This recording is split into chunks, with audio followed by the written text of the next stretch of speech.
And I guess this is going to be the main message. Journal your trades to gain perspective. If you don't know, I mean, obviously you can see that you're losing because your accounts are getting smaller and smaller and smaller every single time. But if you don't journal the trade so that you can visually see it with your own eyes, then you're never going to have the perspective that's necessary in order to slap yourself in the head and say, hey, maybe I shouldn't be doing this. Or at least maybe I shouldn't be doing it in this way. You need that perspective. And you're only going to get it. I mean, like when we're looking at charts, let's go back to TradingView. If we're looking at charts here, you know, I mean, literally, we don't just always look at the hourly. Sometimes we zoom out to the daily or the 4 hour. You know, sometimes that's what we do in order to get a good perspective. But you're not going to have that if you're not going to back test and you're not going to journal your trades. You know, I mean, we don't just need to gain perspective when it comes to our chart analysis. We also need to gain perspective with regards to the performance as well. So in order to become a consistently profitable trader, you need the perspective. You need to be tracking it. It's just like with personal finances. You want to control whether or not you're spending more money than what you're taking in, or vice versa, then you need to be tracking the money. You need to be writing down every single expense that you make. Then and only then are you going to know, okay, how much money, where's my money going? I'm losing money. My accounts are constantly going into the red, and I don't know what's going on. I'm clearly spending more, but I don't know I don't know how. So you need to calculate it. You need to keep track of it. You need to keep an expense account, an expense journal, if you will. Do some accounting work and keep track of that. This is something that my wife and I have done in the past where, you know, we were spending a lot of money, and granted, we weren't spending more than what we were making, but a lot of our money was just, you know, was going away, and we're like, whoa, what the heck? Where's it all going? So we decided to start tracking. We found out most of it's going to just going out to eat. My wife and I, we love to go out to eat all the time, particularly on the weekends. So it's one of those things where keeping track of it allowed us to know where it was going so that we knew how we could control it. Same thing with, like, if you're trying to lose weight, calorie counting or carb counting. You know, I mean, I have a Fitbit, and what I do with the Fitbit is I will actually use it to calculate my calories. Now, the Fitbit's great because as you get more steps, it actually gives you more calories that you can consume throughout the day. So the more physically active you are, it rewards you by saying, hey, you can eat more. And it's really, really great. You don't start from, like, say 1,200 calories or however many you're supposed to consume throughout a day based off your age, your height, your weight, and all that kind of stuff. And then you just subtract. You get to do all of that, but then you also get to earn it back. But I wouldn't know if I don't calculate. And you know what happens a lot? A lot of times, if I'm going through a rough day and I just want to eat comfort food that just I know is bad for me, I just won't track it. And then I'll get into this really bad habit of not tracking my calories up until, before you know it, I've gained weight instead of losing the weight. This actually is something I'm struggling with right now with, ever since my daughter was born. I had lost like 20 pounds, and I think I've gained most of that back. I think I'm only down 7 pounds now. So I've gained back like 13 since my daughter's been born because I don't have the time to do the workouts anymore. I mean, I'm struggling to have the time just to manage my business, let alone working out like I used to. Now, that doesn't excuse me for eating unhealthy. I don't have to eat unhealthy, but man, if I'm counting my calories and I'm not getting the physical activity, I can't eat much at all, or at least it really constricts how much I can actually eat. So it's just one of those things where when I calculate and when I count the calories, I know what I have to do. I know that I need to work out more. I need to get more physical activity to earn the amount of food that I want to eat. And it's the same thing with trading, okay? It's the same thing with trading. When you're trading, you need to earn the profits that you're going to make. It's possible to make money without really earning it. Do the work that is necessary to be worthy of the wins and the profits that you have made. If you're shortcutting the process, then yeah, you may have made money today, but you are not going to be making money all the time. You're eventually going to lose. You're going to get the winner's curse. You're going to overexpose yourself with regard to your position size, and it's going to get worse.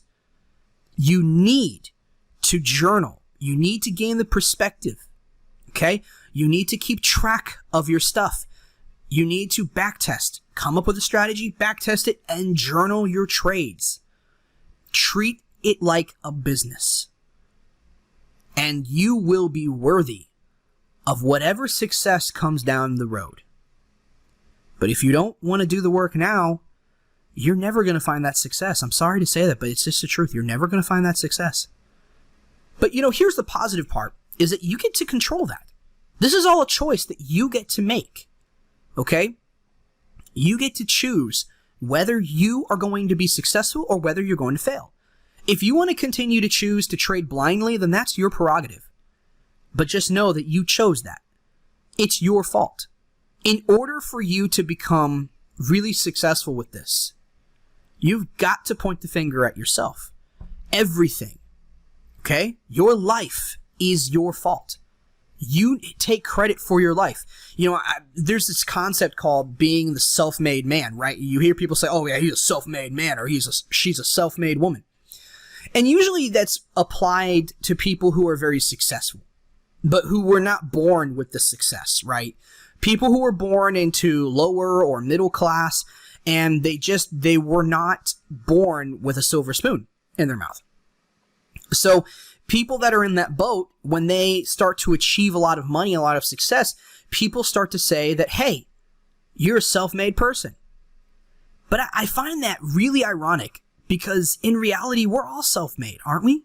Whether we're failures or whether we have big successes, we are all self-made. I think it's funny how if you're a failure, you don't want to consider yourself to be self-made because you don't want to take the responsibility of admitting that where you are in life is your fault. But if you're successful, you want to take the responsibility for it. You want to say, oh yeah, I'm successful because of me. You want to take credit, but you don't want to take credit for the failures. This is part of human nature, and society and humanity as a whole is never really honestly going to get away from this. We always want to shift the blame when bad things happen. But in the end, and while yes, there are things that happen that we can't control, how we react is something we can control. Where you are in life today is on you and no one else but you. You're not going to achieve the success if you can constantly blame it on something else, something external that you have no control over. You've got to start pointing the finger at yourself. You've got to take responsibility. And you've got to own up to the fact that maybe you're not where you are because you didn't put forth the effort to get there.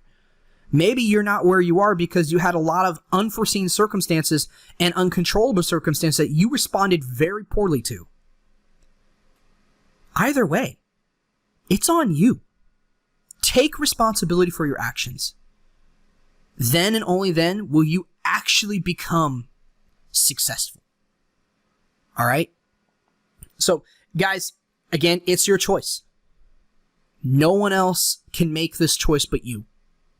You've got to make the decision to look up inside yourself and determine whether this is something you really want to do. And if it is, take it seriously. Do the necessary work. Gain the perspective. Earn the right to have the success that you want. Become the person that you need to become. Well, that being said, guys, we're over the time that I wanted to do today, so I hope you guys enjoyed the message. I know it was kind of hard towards the end. It was a bit tough love, but hey, I don't know about you, but I need the tough love. I need it all the time. I mean, yeah, the tough love can be depressing. It hurts because it's not designed to feel good, right? The point is like a slap in the face to get you in the right mindset. But in reality, if you don't have that right mindset, if you don't get slapped in the face every now and then, if you don't have the tough love, then, you know, you're never really going to learn. Just going to keep going. And I don't know about you guys, but it's very motivating to me, which is why I just did it for you. That being said, guys, if you like the video, hit the thumbs up button. And if you like what I'm doing here, subscribe to the channel. Also, I've got a couple affiliate links I'm going to be listing in the description of this video. If you love what I'm doing, you want to contribute, then go ahead and maybe subscribe. If the products are something that you're interested in, you know, TradingView, go ahead and get a pro trading account. They're really not that much money. I think it's like, if you pay annually, it's only like $20 a month. You want to learn the skill of trading, go to Tier 1 Trading. These guys are awesome. They will not turn you down a wrong path. They are going to teach you everything you need to know when it comes to trading. All right? They're really, really, really great. And if you guys will do that for me, see you guys in the next episode. Remember, know the risks, plan accordingly. Have a great day.